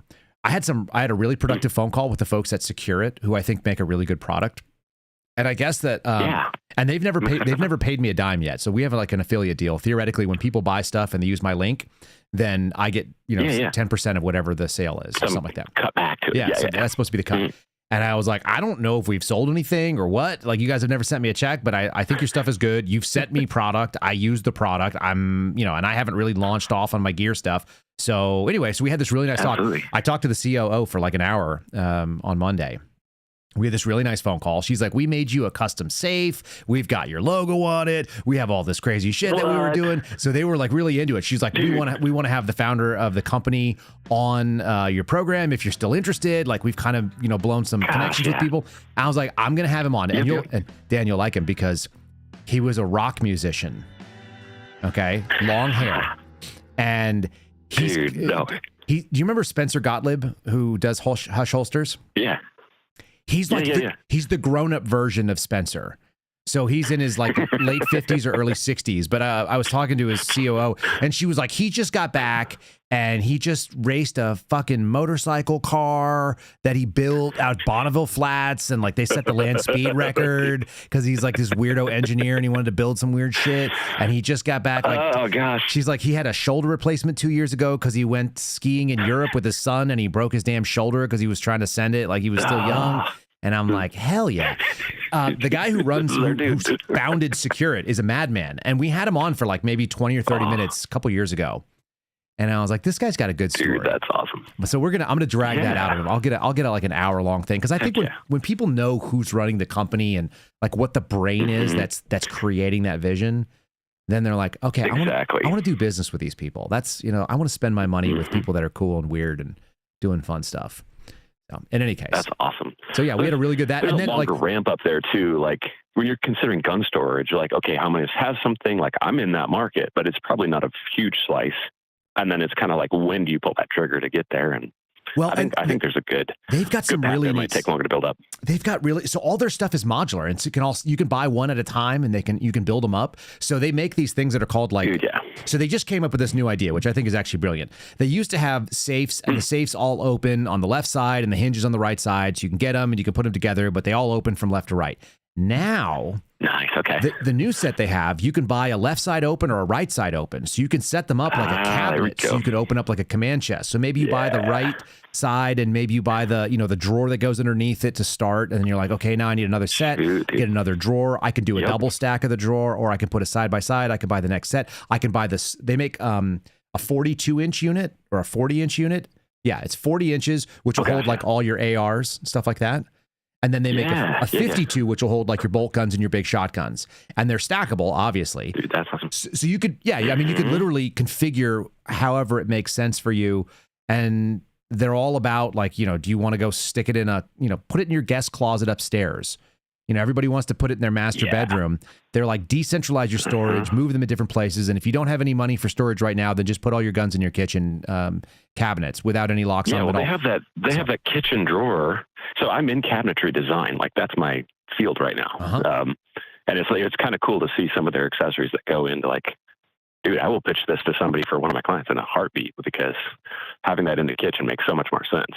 Well, not only are you always there during the day, being there is there. Yeah, everybody thinks that you're going to hear like a quote unquote bump in the night, and that's when someone's going to try to break into your house. That's when they know you're home. They're going to try to break into your home when they think that somebody's not there, and if you're there, you're probably in the kitchen or in the main living room. So it's it's a smart company. It's a smart product. Anyway, we're going to start doing some more with them, and I had a really nice call with them. So they're sending me a whole bunch of stuff to try. I was like, I need this and this. I want to look at this. I want to try this stuff. And they're like, we're just going to send it all to you. I was like, hell yeah, let's do it. So I'll start making some videos. I'm going to retrofit all the safes that I have with their new lock system. So they're a company that has gotten smarter over the years. So like one of the things they did is they used to make locks that were like only push button, and the batteries were inside the safe. And when the battery dies, like you're screwed. So I've drilled 2 of their locks. And I was like, this sucks. And so they were like, oh, yeah, sorry about that. And so they're like, now we've moved it into a rechargeable system and a dual battery, and it's on the external, but like the battery system doesn't have anything to do with the lock mechanism's hidden on the inside, but the battery's on the out. And I'm like, yeah, right. Somebody should have thought of that a while ago. Cool. I'll do a retrofit though. So I'll retrofit all my safes with, and they're biometric, but the biometric is, doesn't have to be the primary open and all that. So anyway. Nice. Well, that's cool. Yeah, they're cool people. That's awesome too when you have people that like that see the value you bring, right? Like you can be in a business relationship where it's like, okay, we're working together and that's great and we're getting some help, but like you don't get that reciprocated like, no, we really appreciate that you're doing this so that we can do. That's a really cool arena to be in. Like I gave them a new product actually when we were talking. They took a note down. I said, look, one of the things you guys need to do, because they've got this grid system, and the grid system allows you to hang stuff on it. It's basically kind of like it's like slat wall, but it's like their version. Yeah. And I was like, what you guys need is you need an attachment that'll go on the slat wall that will accept a QLS fork for a holster. Because people like cops and people like me who have 12 different, different holsters, my holsters are $200. I've got $1,500 or $1,800 worth of holsters. Easy. Like easily. I probably have like over $2,000 worth of holsters in my house. That's how freaking nuts I am. So send me attachments where I can actually mount them. Let me mount the holster. So anyway. Yeah. That's so slick. Yeah. Because what are you going to do when you like go to wear that? It's going to be in the holster, right? So let me put it up. Let me take it off my belt, put it up on either in my safe or put it on my display wall, and then it's got the nominal also security of I can store it loaded because it's inside a retention holster. So I don't mind leaving it loaded like that. So exactly. Yeah, because then it's ready to go, and then nobody's going to. Yeah. Anyway, cool people. Nice. Very cool. Yeah. That's fun.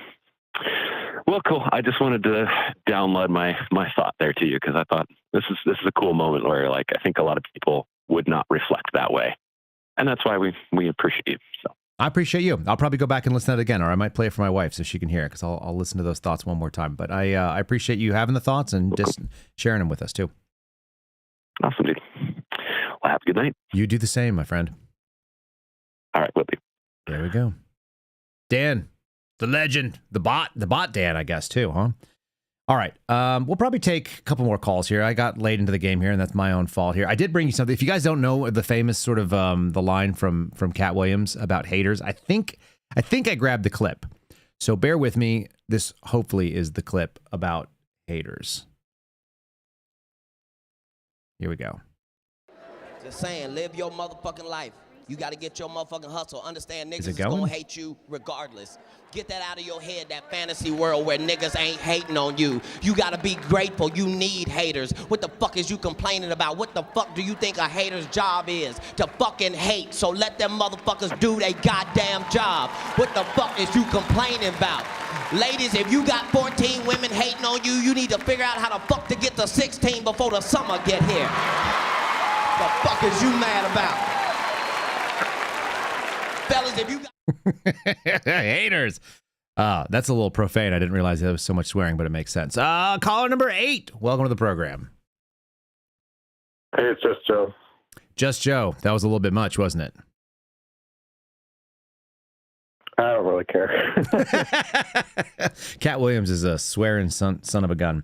How you doing tonight, sir? I think you learned some cuss words from sailors, that's for sure. Yeah, that's probably true. What's going on out there? Well, I know we talked about in the past you possibly having somebody on to talk about the unconstitutionality of no-fault divorce. Mm-hmm. And I wanted to suggest contacting Bae McFarland at Mary's Advocates, and she'd probably be glad to come on. Probably be very happy to come on sometime and talk about that very subject. Tell me the name. Bae McFarland. Spell it out for me. Bae is B-A-E. Okay. I think. I don't remember how to spell Bae. But McFarland is the last name. Got it. Okay. I've jotted it down. What is that a woman? Is that what you said? What is her expertise? Yes. Well, she's helping through her organization is called Mary's Advocates. Mm-hmm. Her husband just decided to divorce her one day, and she didn't have any recourse to get any help with the Catholic Church, and so she's done a lot of research. And right now, she's doing a lot of work helping spouses, abandoned spouses, appeal to whatever diocese, the local ordinary, the local marriage tribunal, to get involved. And she's actually had some success, not much, but she's had some success in getting tribunals to actually do their jobs and intervene in marriages of crisis that are in divorce court or headed for divorce court. Interesting. Did you hear the Megyn Kelly clip when she talked to, was it Father Mike Schmidt? No. Megyn Kelly talked about divorce with Mike Schmidt, and she was just like, "Can you believe it? Like, I went to confession, and this priest said that he couldn't give me absolution, and he said it because I hadn't had an annulment. I got a divorce, and then I married another guy, and he said that he couldn't give absolution because of that." And you're like, "What kind of crap is that?" And he was like, "No, that's kind of what's supposed to happen. You have to get an annulment if you think that's what's supposed to go down. Like, you can't just walk away. That's not what being a Catholic is." And she was like, "I don't really like that." It was pretty intense, actually. Yeah, there's a book written by a Jesuit by the name of John Lawrence Thomas is his name. Mm-hmm. And it's called The American Catholic Family. And in it, he talks about how he basically uses the Archdiocese of Chicago as an example. And he says that married Catholics know that they need to go to the Chancery Court for permission to separate or pursue civil divorce, mm-hmm. because they post it and announce it, they preach it from the pulpit, and they advise it in the confessional. Mm-hmm. And so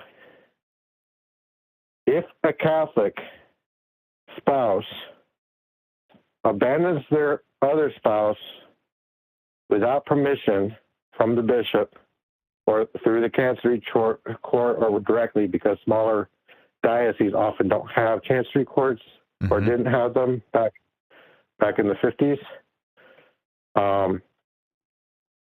so they would go directly to the bishop or one priest that was representing the bishop and was serving as a secretary in those matters. Mm-hmm. And then, so if a Catholic spouse failed to get permission, and the other thing is too, is if there was immediate danger, a person could leave their spouse. Right. Immediately, but they still had to get permission from the bishop within 6 months of having left the spouse. So the safety factor is accounted for. Mm-hmm.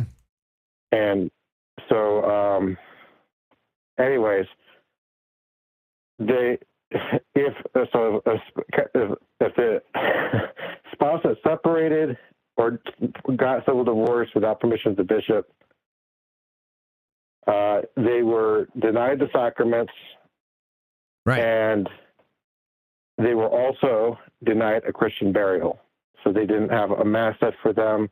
They were basically treated as someone who died an unrepentant murderer or rapist or committed suicide.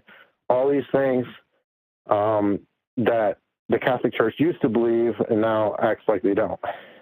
So, anyways, I just want to throw that suggestion out there. Yeah, Bay McFarland. And, So Bay McFarland sounds like the faith version of it. I'm happy to give her to reach out and try to see if I can make a connection there. The guy that I was going to talk to, his name is Jeff something or other. I've got his card. I gotta reach out to him, and I meant to do that, and I haven't done it yet. But it's a good reminder. So I jotted it down on my little notepad here.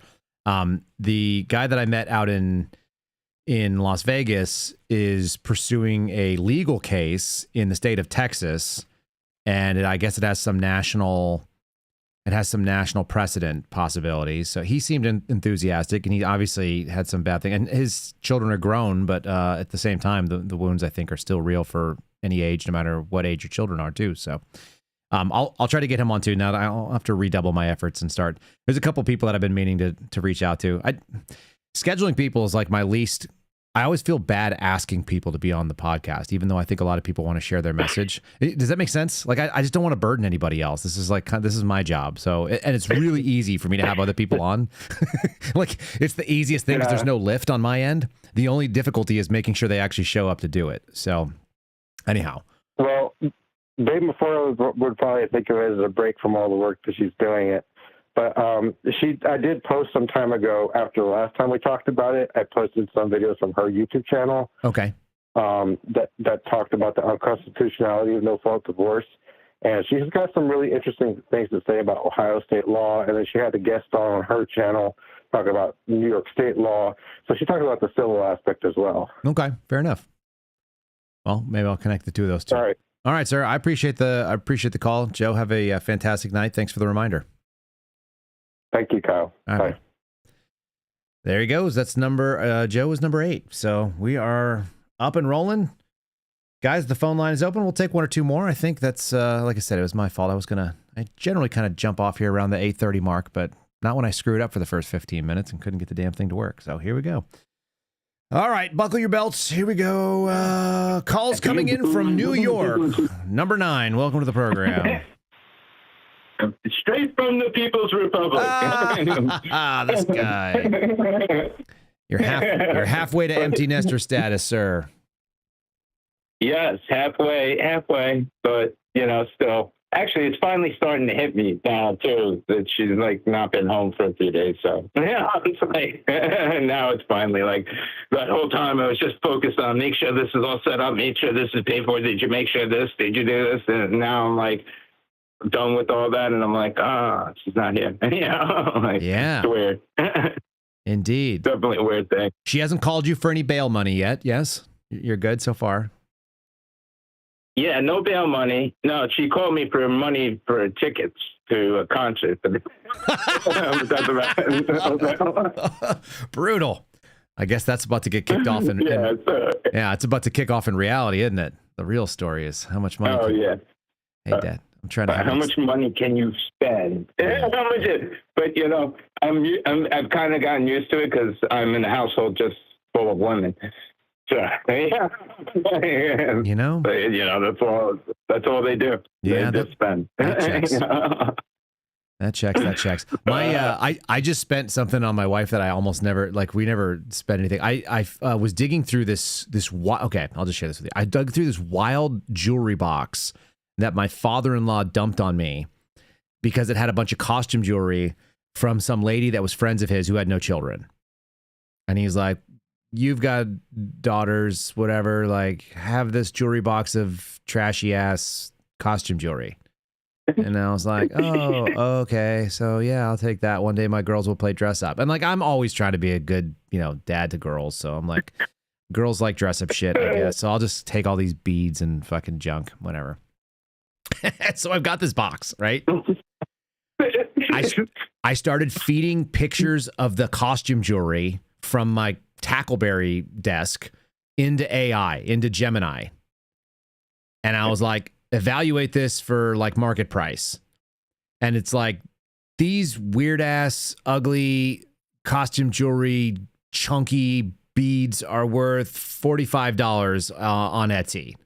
And I was like, whoa, that's cool. And then I do another one, and it's like, this one's worth $140 to $200 because it's a well-known Norwegian designer of pewter jewelry from the 1950s.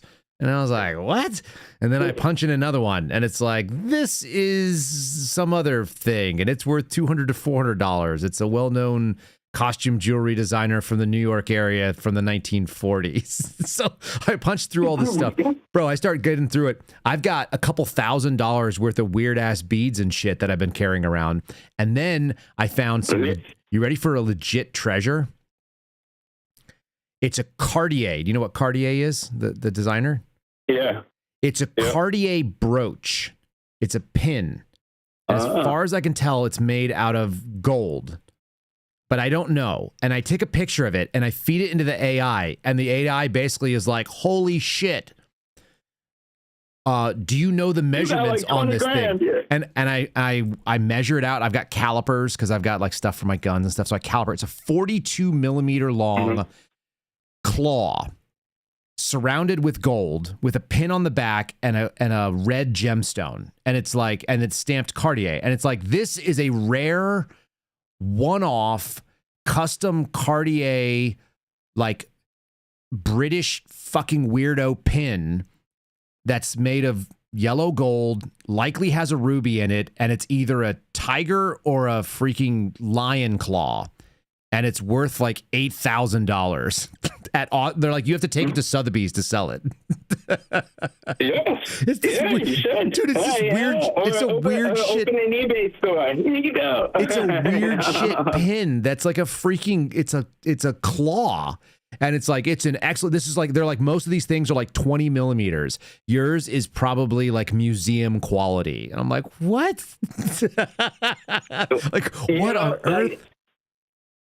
That if I like, so like my mother-in-law passed a few years ago, and she was into she would go to like garage sales all the time, right? And like just buy crap, whatever. Yeah, what is this crap exactly, dude? And then she'd bring it home. My father-in-law would be like, "What the fuck am I supposed to do with this shit?" Exactly. No, so we've actually lived long enough that there's actually options. You can feed it into AI. It'll tell you what it's worth. Exactly. Yeah, she's got like shit. Like I did a similar thing. That's like like 20 grand, 30 grand, and I'm like, how do I sell this? Yeah, what is the marketplace that I can like? Dude, I'm ready to monetize some of these things. So I found another thing, and it's like, and I was like, it was all these like weird sort of brass looking fake gold bullshit, like chain jewelry, like whatever. I pull out one of them. It weighs like 4 times what the other ones do. And I'm like, oh shit, I think this is actual gold. So then I start looking for like a stamp, and then I find the stamp, and it's on the clasp, and it says it's 14 karat, it's 14 karat, it's 14 karat. Yeah. So I go, oh, okay, that's cool.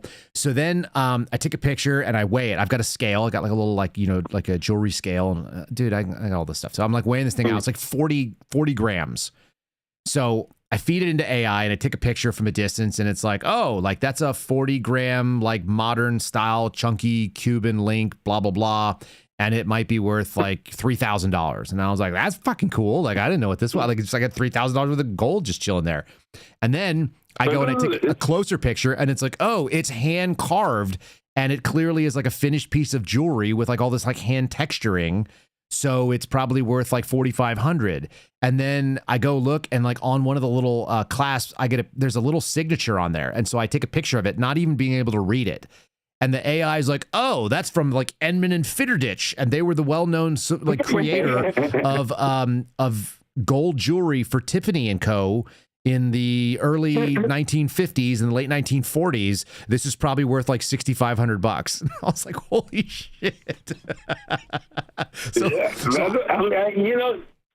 There's crazy things out there, man. Like, but you know what that really tells you though is. That bracelet probably, 60 years ago probably went for like $25. And I'm like, I don't know. That's right. $25. That's exactly right. So I have I have an Italian gold bracelet that I found on a table when I was waiting tables when I was 18 years old at the Saltgrass Steakhouse in Dallas that I used to work at. And someone just abandoned like a gold bracelet. And it was probably worth some money back then too. I'm sure it was probably worth like $500-$600, something like that, right? And so anyway, it was probably a big bummer for them to have lost it at that point. So I held on to it, and I just waited. Nobody ever came back looking for it. Nobody ever came and asked about it. I told my boss, like, hey, I found this. I'm keeping this. Fuck you. And if somebody comes asking for it, obviously I'll give it to them. They just have to describe it to me, and it's theirs. Nobody ever came looking for it. So it became mine. Of course. And I've had it since I was 18. So, I'll be 45 at the end of this year. So I'm holding on to this damn thing, and I go and I weigh it, and it's like, I don't know, 17 grams or something like that. And then I go and I start and I take some pictures of it, and they're like, oh, this is like a modern style, blah, blah, blah, blah, blah. And then I go and it's got some little marks on it that I've never seen. I knew it was 14 karat gold. So I find the little marks on there, and they're like, oh, it's marked Italy, and it's marked this little like weird signature thing, which is from some Italian freaking gold shop. It's the first Italian shop in Italy in 1920 to get the government charter to be able to stamp out and make gold jewelry or something like that. So I was like, oh, that's funny. And then it's like, yeah, it's probably worth like $1,500. And I was like, that's cool. I went on a treasure hunt, and me and my daughter sat there, and she was like feeding me stuff out of the box, and we found all the treasure. And then anything that like none of these things have any connection to us. That's the other thing. Like, they're not like family things. It's not like my wife's, grandma had them or something. It's like some, exactly. Dude, it's like some freaking lady. It's some lady I don't know that I never met. Apparently she was a big fat lady that smoked cigarettes and died in her apartment. And so it's like, okay, I'll monetize all this. We did find one thing that was epic, which was kind of bizarre. I pull this thing out and I go, what the hell is this? And my wife's like, oh, I've had this since I was like, I don't know, like 10 years old. I go, what is it? She's like, it's a Roman coin. And I'm like, no, it's not. It's not a Roman coin. I don't know what it is, but it's not a Roman coin, honey. And she was like, well, I think it is. And I go, no. So I weigh it, and it's 40 grams. It's clearly made out of a really heavy metal, probably made out of lead, if I had to guess, right? Yeah. So I feed it into the AI. And the AI comes back, and it's like, holy shit. It goes, it says, this is one of the original, hold on, I got to look this thing up. Like papal seals from a papal encyclical that was published or whatever and stamped in wax. And it was made somewhere between 617 and 631 AD, like exactly this specific pope. They're like, this is a really, like wild piece of, Vatican history. I was like, whoa, why does my 10-year-old wife have that? Those things go for like a guy in my work. He sells coins like online, like gold Roman coins and stuff like that. And all his coins that he sells are like, oh, that's 10 grand. So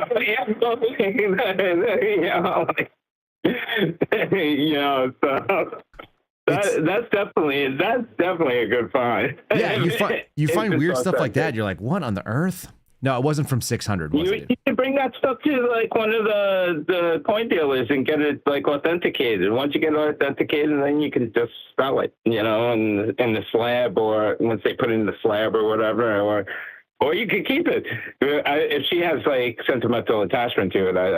Well, we just figured it was kind of like cool Vatican. So it was. But these are the things I think about when I'm like, everything ended tomorrow. Like, what can I get for this? Can I get water for this? Yeah, right.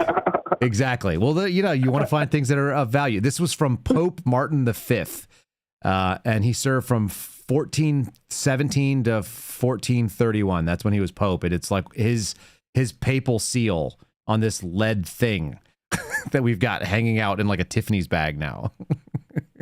That was like the fake money the like our government prints today. To that time. It's freaking wild. You're right. It's probably made out of lead. Yeah, this is silver. Well, even like it's supposed to be made out of lead. Like the lead thing that they used back then, which was covered in wax, was apparently the way that they would show the official seal. And so like you can see all the edges, and it's like there's I think St. Paul's on one side, and like I think there's somebody else. I think Paul and Peter are both represented in it. There was like a real specific thing. They're like, here's what these letters mean, and this is what it's all about. Like the AI is like translating all this crazy stuff to me, and I'm like, what on earth did I just find randomly? I'm like, honey, where did you get this? And she was like, I don't know. Let me call my dad. She's like, Dad, where did I get this? And he's like, I don't even know what you're talking about. He's like, I used to have a silver dollar on a necklace, but I traded it for a ride with like Mary Rottencrotch or whatever when I was 17 or something. We're like, dude, what are you talking about? Like, we're talking about this lead papal thing. he went on this crazy story about, he was like, my brother and I used to have a silver dollar in a necklace chain. And, and then one day, like I popped mine out and sold it. And we're like, dude, what? What does that have to do with what we're asking you about, man? Like, if you... I used to have the silver chain too with the quarter, but it was the quarter. It was the 76 quarter because that was, like the thing. Dude, and so I've got a silver dollar in a silver sterling silver medallion that I found in there, and it's from maybe 1921 or something like that. And then I've got another Morgan silver dollar in a clasp that on the back of it has the logo for the Coca-Cola company, and it's from like the 1950s, and it's an 1880 Morgan silver dollar. Dude, I've got like like a stack of silver dollars I've got every silver dollar that was made from 1879 to like 1934. Like I have one of each. I have all this weird shit in this house now, and I was like, this is pretty cool. Like I got like a couple $1,000s worth of silver. We got some gold. We got some stuff.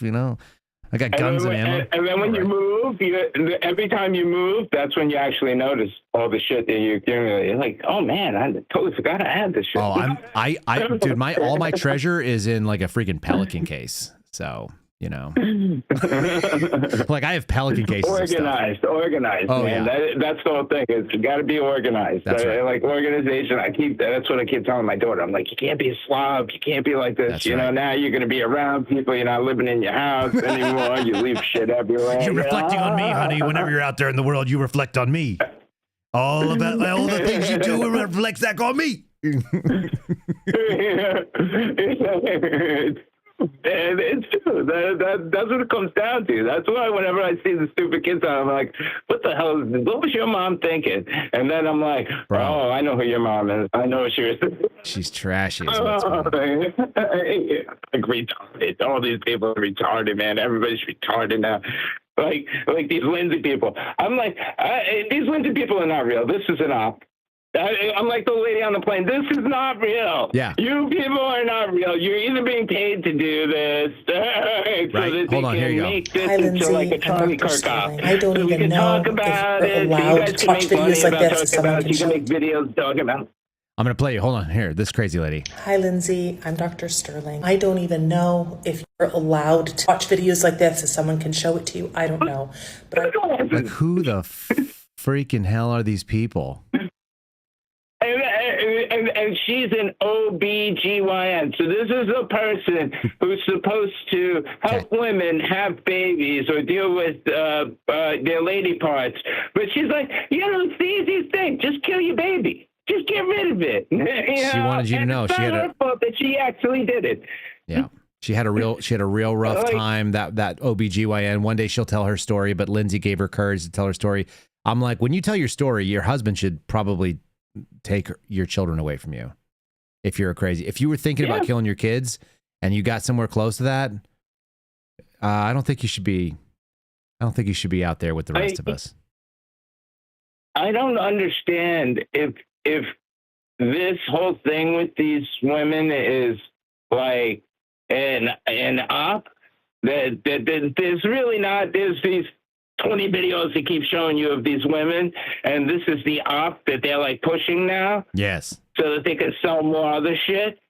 But like, I'm like, why does it? Do you ever notice that all of a sudden everyone's got autism? Or all of a sudden everyone's got postpartum. And they're all killing. They want to kill their babies. And all of a sudden, you know, and it just happens. And then the media starts pushing it. You know what we used to have when I was in the military? We had this thing that it was a prescription we would give people. It's called Sitfu. You know what Sitfu is? No, it's usually prescribed by the cupful. So it's usually like 1 cup of Sitfu. You know? It stands for suck it the fuck up. just do your job. You got it. Just stop. You got me. Just stop with this shit. You're like, it's like, suck it the fuck up. Nobody cares. Nobody cares about your problem because everybody's got problems. Everyone's doing something. And there are some problems that are heavier than others. And yeah, maybe you need some help from some people. I get it. I'm down with that. But it better be people who care about you. Don't just like, not strangers on the internet, for God's sake. And like, they're like, she was taking 13 different medications. Yeah. I think we've arrived at the problem. He's taking 13 different medications at once. That's right. right. Take them all in there. Sure, you're going to be good. You know, the crazy thing about that is like, too, is in a way, the people that are giving out 13 medications, they're different doctors. They're all prescribing them. And they're not knowing, either not knowing or they're not deconflicting with the other drugs. So who knows what kind of interactions they're having.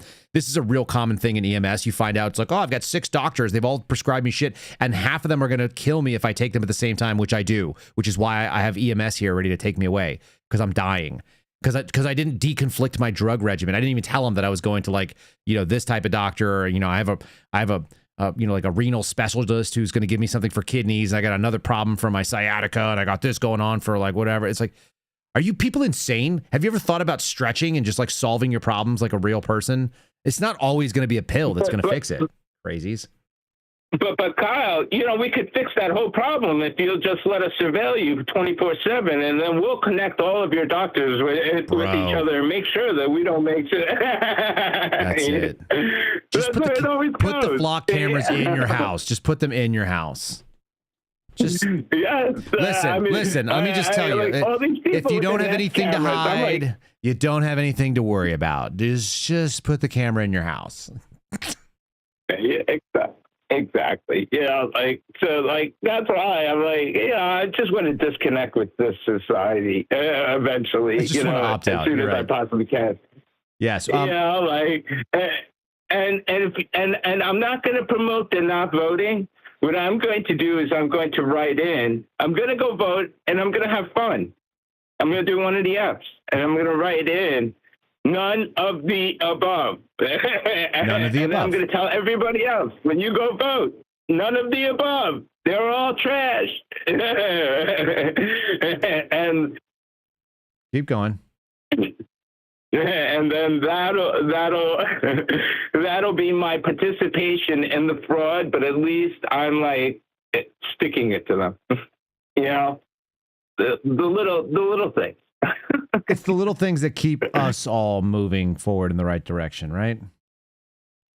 Exactly. Because, I mean, it's like you say all the time, man. Control what you can control. That's what I tell my daughter. Don't worry about what's going to happen with this and this and that. Control what you can control. Do what you have to do. And then that's it. You know, everything else is in God's hands. And, you know, God's got a plan.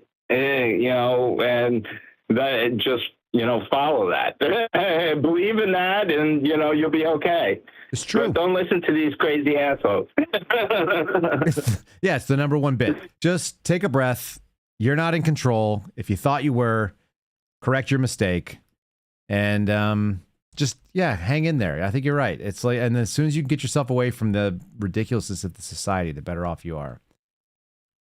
Yeah, I like this shit used to piss me off, so, like, to no end. Like, when I used to like listen to Bongino, like back in the day, I used to be like, because I was starting to realize, holy shit, you know, these people are fucking evil and crazy. That's right.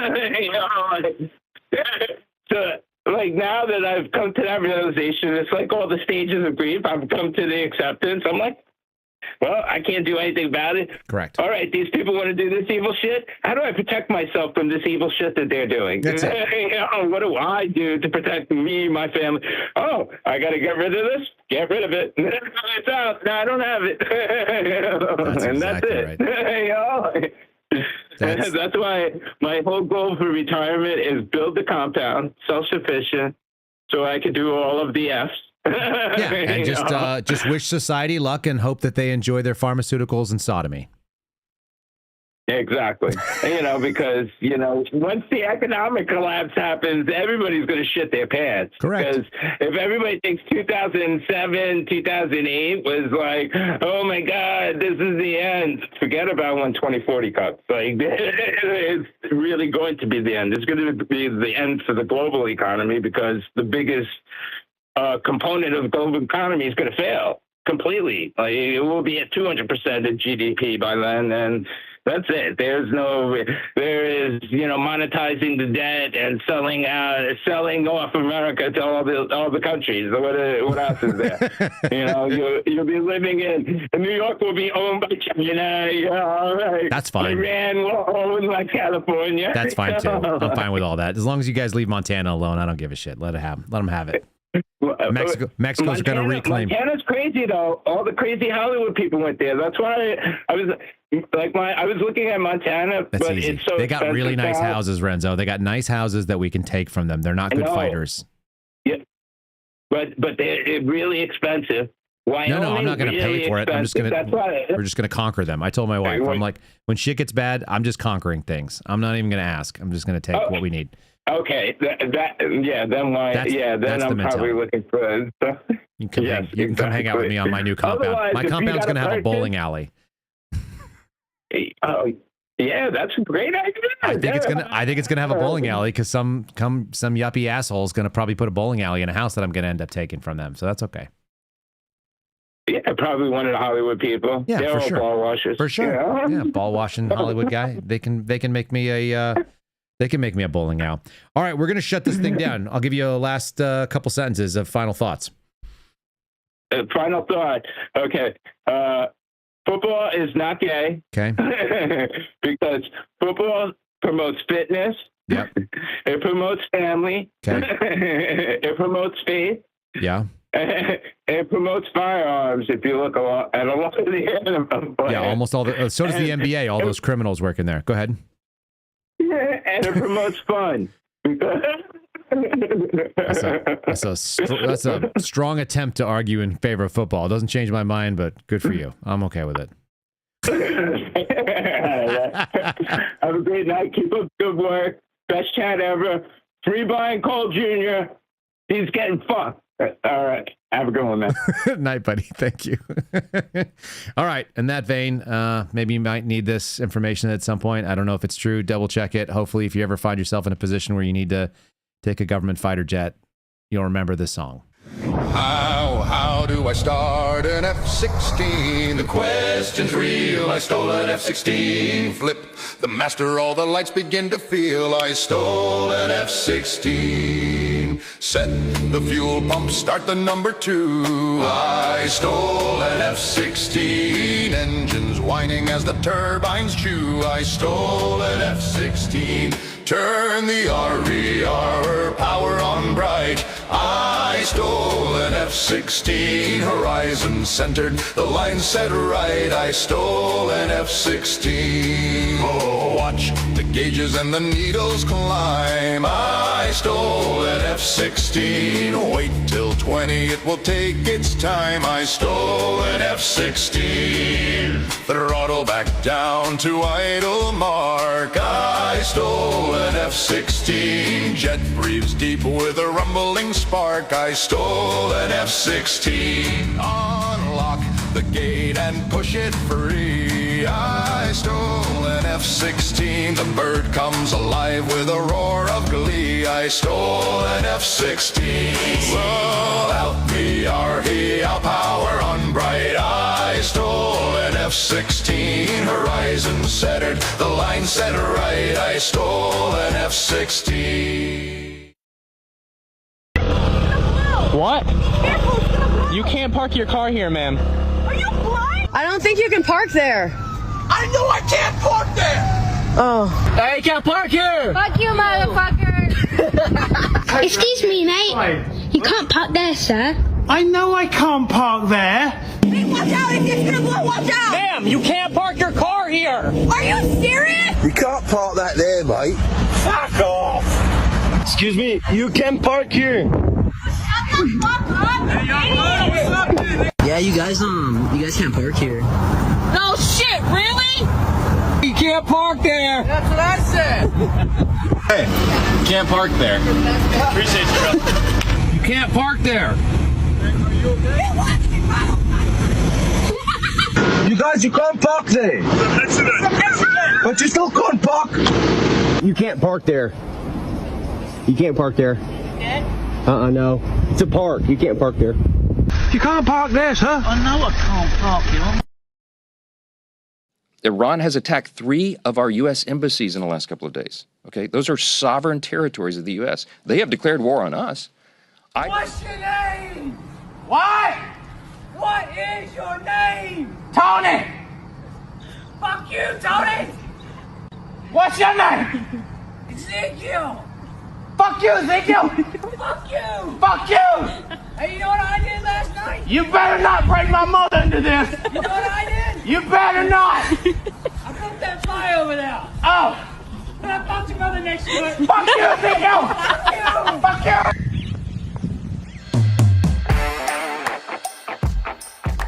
Thanks for listening to The Kyle Seraphin Show, streamed live weekdays on rumble.com/Kyle Seraphin. Follow Kyle on Twitter, Truth Social, and Instagram at Kyle Seraphin.